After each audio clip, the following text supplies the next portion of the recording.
No Evangelho de João, capítulo 7, versículos 44 e 45, quando os principais sacerdotes e fariseus enviaram homens para prenderem Jesus, eles mesmos ficaram presos diante da sua autoridade. E voltando, eles disseram àqueles que os enviaram: nunca homem algum falou como este homem. As palavras do Senhor, em sua própria definição, no Evangelho de João, capítulo 6, versículo 63, eram: as palavras que eu vos disse são espírito e vida. Será que pode ser dito o mesmo das palavras que saem da sua boca? Das palavras de sua pregação no púlpito? A sua pregação gera vida? As suas palavras têm realmente autoridade espiritual? Elas são um veículo que o Espírito Santo usa para convencer o homem do pecado? Jesus nunca mudou a sua mensagem para atrair mais pessoas para o Evangelho. Ao contrário, quando em João capítulo 6, ele proferiu seu discurso sobre ser ele o pão da vida e que era necessário comer da sua carne e beber do seu sangue para ter comunhão com ele, muitos dos seus discípulos, ouvindo, disseram que era duro aquele discurso, quem poderia ouvi-lo? E tomaram uma atitude, se afastaram e não andavam mais com Jesus. E Jesus não facilitou para eles. Ao contrário, ele apertou ainda mais. Ele chegou para os apóstolos, os mesmos apóstolos que ele havia escolhido, e perguntou se eles também queriam se retirar. Você faria isso? Da mesma maneira, após a descida do Espírito Santo em Pentecostes, em Atos 2, os apóstolos não se intimidaram diante do Sinédrio com suas ameaças, prisões e perseguições. E em Atos 5, 29, nós encontramos os apóstolos diante do Sinédrio afirmando o seguinte: mais importa obedecer a Deus do que aos homens. E veja bem, o Sinédrio era o supremo tribunal dos judeus. Será que aconteceria o mesmo hoje? A grande maioria dos pastores, dos pregadores, estão presos a doutrinas de homens, a costumes sociais de denominações, a modismos, a sabedoria puramente humana. Estão presos à psicologia, a palavras ou mensagens de autoajuda que impedem o agir do Espírito Santo e que não tem nada a ver com o poder de Deus. A igreja de hoje tem muito mais moda do que paixão. É muito mais emocional do que profética. É tremendamente mais natural e superficial do que sobrenatural. Os fatos que aconteciam na igreja de Atos eram maravilhosos e incríveis. E por que eram? Porque ela era totalmente dirigida e controlada pelo Espírito do Senhor. É ela a igreja exemplo e que deve ser copiada se nós queremos uma igreja realmente bíblica. Atualmente, a igreja está em sua grande maioria somente divertindo, sendo muito mais um passatempo e um grande clube social.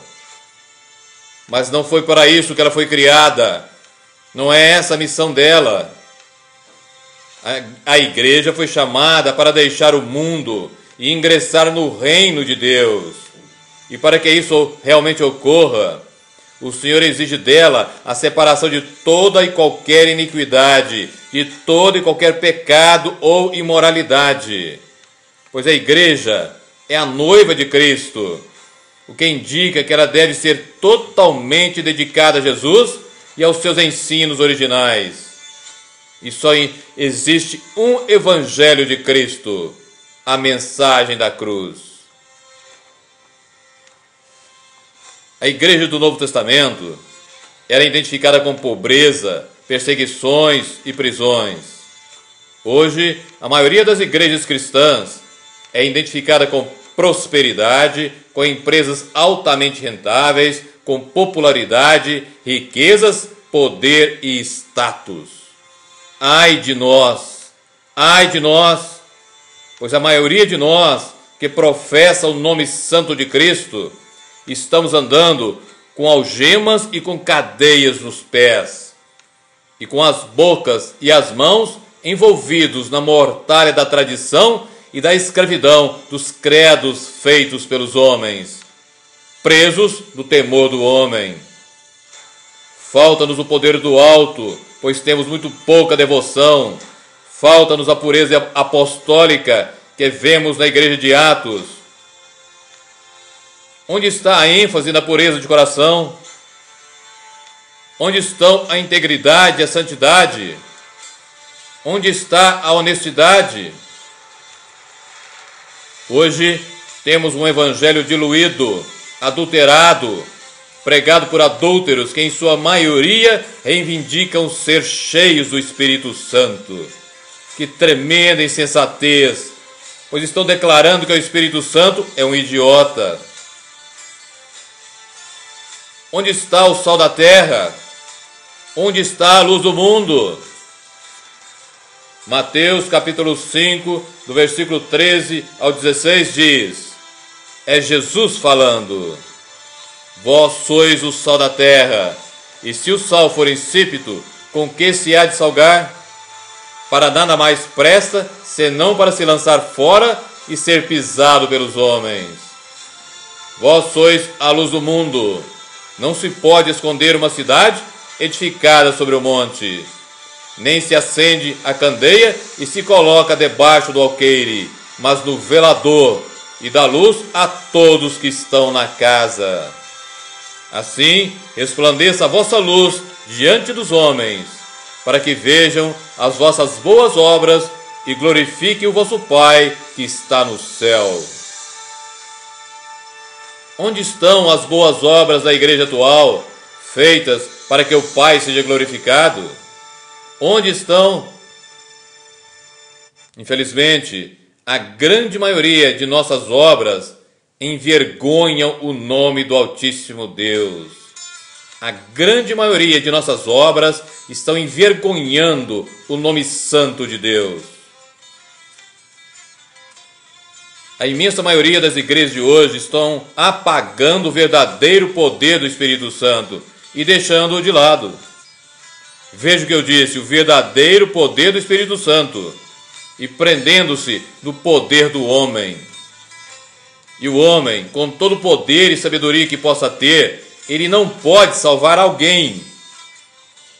O homem, com todo o poder e sabedoria que ele possa ter, com todos os seus talentos, ele não pode salvar ninguém. Isaías 4:6 diz, não por força nem por violência, ou seja, não no poder do homem, mas pelo meu Espírito, diz o Senhor dos Exércitos. E assim, elas deixam de resistir ao espírito do mundo, a Satanás e ao seu império. E só há vitória contra os poderes das trevas mediante o Espírito Santo. A igreja de hoje é uma igreja doente em um mundo que está morrendo. A igreja de hoje é uma igreja doente em um mundo que está morrendo. E eu pergunto, o que um doente pode fazer por alguém que está nas portas da morte? Por um moribundo? Então, a menos que tenhamos uma verdadeira explosão do verdadeiro Evangelho de Jesus no mundo, o mundo literalmente explodirá sobre nós e seremos simplesmente esmagados. A maioria dos cristãos de hoje tem uma atitude só: relaxe e seja arrebatado. E eu então acrescento: relaxe, viva a vida despreocupadamente, comodamente, receba a glória dos homens e depois vá para o inferno. Cristianismo é luta, cristianismo é sacrifício, cristianismo é renúncia, cristianismo é perseverar na fé genuína até o fim, Cristianismo é crescer diariamente em arrependimento, em santidade, é buscar sempre mais a face de Deus, é crescer em comunhão e em conhecimento do Altíssimo Deus. Cristianismo é depender sempre mais do Senhor. Cristianismo é fazer como Paulo, na carta sua aos Filipenses, no capítulo 3, versículos 13 e 14, quando ele diz: Irmãos, quanto a mim, não julgo que eu haja alcançado, mas uma coisa faço, e é que, esquecendo-me das coisas que atrás ficam e avançando para as que estão diante de mim, prossigo para o alvo, pelo prêmio da soberana vocação de Deus em Cristo Jesus. Mateus, capítulo 13, versículo 25, diz o seguinte: Mas dormindo os homens, veio o seu inimigo e semeou o joio no meio do trigo. Eu repito: Mas dormindo os homens, veio o seu inimigo e semeou o joio no meio do trigo. Esta é uma clara definição da igreja atual. Ela está dormindo, mas o inferno está queimando. Enquanto se realizam conferências e mais conferências sobre problemas teológicos, sobre diferenças doutrinárias e outras coisas de menor importância, e não se prega o genuíno Evangelho de Cristo, milhões de homens, de almas eternas, que estão dentro e fora das igrejas, estão indo para o inferno.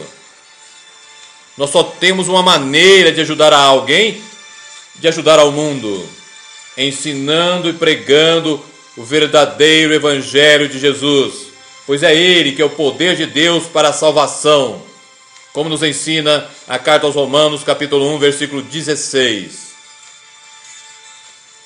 Onde estão os cristãos? Onde estão as almas que queimam de paixão por Deus? Onde estão as almas que temem o seu nome, que temem a sua presença e o amam acima de tudo e vivem sempre com valores eternos em vistas? Onde estão? Se passássemos mais noites sem dormir em oração, haveria muito menos almas que teriam que passar noites eternas de sofrimento incalculável no inferno. E diante da inércia da igreja, o verdadeiro homem de Deus é triste, pois ele é torturado pelo mundanismo da igreja, torturado pela cegueira da igreja, torturado pela corrupção da igreja, torturado pela tolerância do pecado na igreja. Ele é torturado pela falta de oração da igreja. O verdadeiro homem de Deus fica perplexo diante de uma igreja que está vivendo não como noiva do Cordeiro de Deus, mas como amante do mundo. Diante da atual condição da igreja, nós só temos uma opção: ou enfrentar a ira de Deus, ou orar e clamar incessantemente por um verdadeiro avivamento espiritual, desviando-nos dos nossos maus caminhos mediante um profundo arrependimento. O verdadeiro avivamento é Deus vindo em socorro de sua igreja doente. Qualquer avivamento verdadeiro pode ser provado pelo fato de que ele transformou o ambiente moral ou de uma área ou de uma nação. Verdadeiro avivamento não pode ser organizado, pois o vento sopra onde quer. O verdadeiro avivamento não precisa de suporte financeiro.